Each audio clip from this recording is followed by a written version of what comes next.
Magnadapi update tayo guys. Ayan.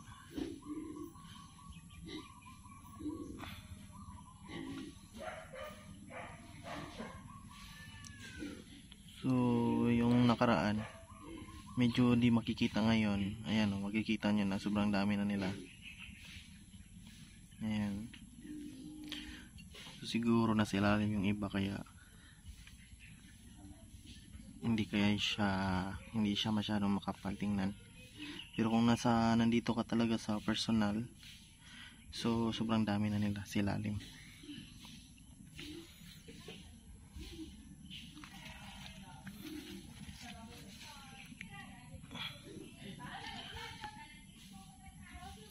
Medyo lubog pa guys na. Pero kapag ganito na, pwede ka na magpakain ng konti lang talaga. Kasi medyo medyo lubog pa yung tubig. Andiyan sa gilid yung mga dapya na yan marami na sila. So ngayon kukuha tayo ng konti para ilagay natin dun sa bagong gawa nating trapal pond medyo malaki yun dun, kaya doon naman natin sila pararamihin. Okay, so papakita ko sa inyo ngayon. So ito guys, ayan, paikot-ikot to. Yan yung mga dapya na ilalagay natin dito sa bagong trapal pond natin. Medyo malaki to guys,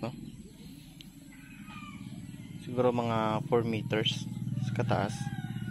Tapos 1 metros at kalahati siguro yung niya, pahalang. So ayun, kumuha natin ng konti, tapos ilalagay natin dito. Siguro ng mga lang to 2 weeks. Marami na rin yan sila dito.